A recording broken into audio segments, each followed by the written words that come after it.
guys, welcome back to my channel. If you're new here, my name is Sandra Ogbonna. I live in province of Alberta, Canada, particularly in Edmonton, and I like to share helpful tips that can help anyone settle into Canada seamlessly. And today I'm going to be sharing tips on how to reduce cost in Canada. Yes, many people who have lived here have, one way or the other found ways to reduce cost. First of all, when you come, there are so many services you'll be subscribing to. You'll be getting your phone plan, TV plans for your house, internet plans. You'll be getting services, insurance here and there and everything. There are so many companies offering this. Scout for the best opportunity, the best services that you can possibly get in terms of cost and coverage.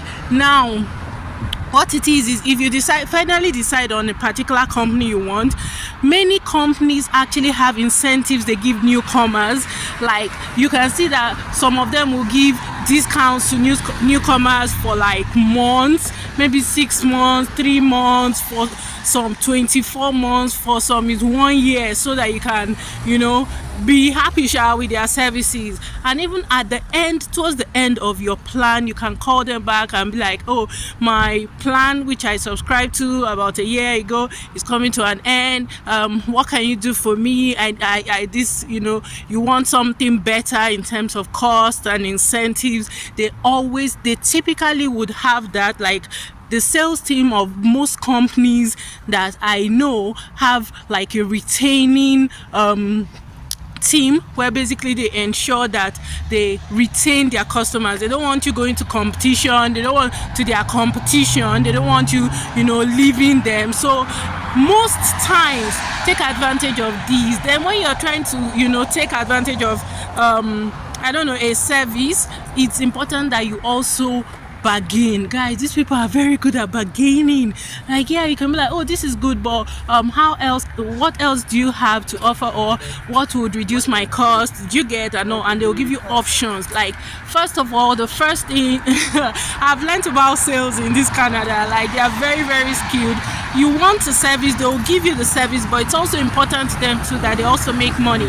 So they are giving you the service, but they are also ensuring that they give you the price that works best for them. But when you try to negotiate somehow, you just be like, oh no, what other offer do you have? Sometimes they'll tell you with international minutes you can have that. Just because you're a newcomer, they assume that, okay, you want international minutes, you want to be speaking to your family, but you have other ways of communicating with your family, maybe WhatsApp, and other apps. So you probably don't need those international minutes, but international minutes will cost you more and you don't know. So you take advantage of it, and you'll be paying a lot more out of pocket when you could have saved money. So you just tell them, find ways to reduce your costs. That's one. Secondly, guys, when you are thinking about stores where you shop, generally when we came, they're like, oh, this place has this and it's more expensive, but that place has that, and we're like, is it not the same thing? Like, why would this place even be more cost? Like, what's the big deal? But it's true. For example, if you're shopping in Walmart is a lot cheaper than some other stores. Now, nobody has paid me, so I'm not I'm not selling for anybody. But when you go to other stores like the Real Canadian Superstore, they have fresh fruits, but they are more pricey in terms of things. Generally, they are more expensive when compared to Walmart. So if you're thinking about costs effective ways of saving money, you can think about the stores where you shop. Now, for some people, for example us, we don't have Walmart very close to us. We have the Real Canadian Superstore closer to us than Walmart. So basically what we do is we still go to the Real Canadian Superstore, but trust me now, I'm smart enough to know how to navigate, getting the best out of everything. So basically when I go to Real Canadian Superstore, of course their fruits are fresh and I get my fruits from there, but then there are also different products and cost of products. So for example, if you have the same product, let's say now bean bag, I'll show you guys because I did a video of that. This compost bag from this company is $8.99. For example, it is 20 pieces, and from another company is $4.99. The same 20 pieces for the same thing Why would I go and pay double the price from the other company? You see what I'm talking about? Now, for example, again, garbage bag from this company is $7.99, 40 pieces. Now, let's look at another company paying $12.99 for 30 pieces. Like, seriously. Okay, see spaghetti. From this company, it's $2.29. From another company, it's $2.49. So it's 20 cents less. This one, the price difference is marginal. Now, from this other company, the same spaghetti is $3.19. Now, if you're buying a lot, you can imagine how much you'll be saving if you go for, this tomato is $1.89. From this other company, it is $2.49. From another company, again, it will be a lot more. See hot chocolate. Now, this hot chocolate from this no name is $2.79. From another company, is $5.47. From another company, which is President Choice, this is a fantastic company, it's $5.49 for 750 grams. This is a big bargain, like a big good one. And then from Tim Hortons, $6.49. How can you get? So it's good to open your eyes, look at what you need. Now look at the bread as well. This bread is $2.50 or $5. From this other company is $1.97. It's the same bread though, nothing special. You guys understand now, but show you guys that there are different companies offering the same product, the same size for different amounts, and you may not know. You just like, oh, it's not hot chocolate. Maybe you just want to buy hot chocolate. It's not hot chocolate. You just go pick up hot chocolate. You'll be paying every time. You'll be paying like a lot more. All those $5, $6, $7, $10, they eventually accumulate, and there are a lot more. You'll be wondering why you're spending a lot more for groceries when there are other ways to actually save on those groceries. And you will find other companies which also offer the same thing, and they are for lesser prices, but you're not taking advantage of them. You're not.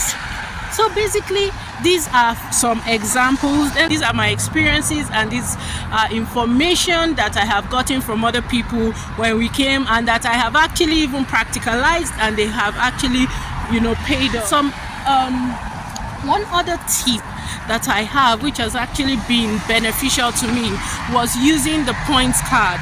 Now, most stores, in fact every store that I know, grocery store, shop, they have their points card. With the points card, once you keep buying and buying and buying, like for us who have kids, we shop like maybe once a week. Most times we shop once a week, but once in a while we still shop at least twice, like maybe to buy milk or something. So you're constantly buying things from this store, and they have incentives to keep you as well. So they have a points card. With a points card, if you shop and shop and shop, at the end of the day you get something, like your points accumulate and it turns into money. Like I've actually taken advantage of up to $50 or more. I can't say exactly how much from using my points card. It's so good to actually go to the store, and when you're about to check out, they're just like, oh, you have $10 has accumulated or $20 have accumulated, and you're like, oh yeah, I'll use it. And your bill, which was supposed to be probably $80, is now like $60. Is that not nice? It's actually nice. And then largely just for African stores, my African sisters and brothers who use African stores, it's also very important to find out the stores that are more affordable, because yes, some stores are actually more affordable than others. Put your head here on the ground, find out those stores that have what you need, and they're a lot more affordable. For example, some stores, some Indian stores actually sell the same things that we Africans use. So it's also good to go to some Indian stores, and a lot cheaper as well. When you go, sometimes you see yam, you see ewedu, you see yams, ewedu, what else? Okra. Of course, okra is also in this store, but I've seen a lot, of okra there. They use okra, peppers, like atarudu. So if you have an Indian store close to you, you can take advantage of that and get things a lot, less in terms of cost as you would have gotten somewhere else. So guys, these are some of the tips and tricks of saving yourself a lot of money. Like when we came, my husband was he called the internet company that we wanted to use for our home internet, and he eventually got 3 months off like he didn't pay any. This one, it wasn't even that they were taking $10 or $20 off his payment. We didn't pay anything for 3 months, and 1 month's internet for us was about $89 or $90 thereabout. We didn't pay, so you can imagine we saved a lot, you know, in the first 3 months. And eventually we have also gotten other incentives in terms of, you know, other services that we wanted to take advantage of. So guys, open your eyes, shine your eyes, and yeah, if you enjoyed my video, please don't forget to like, share, comment, and subscribe. Thank you so much for watching. Until next time, bye.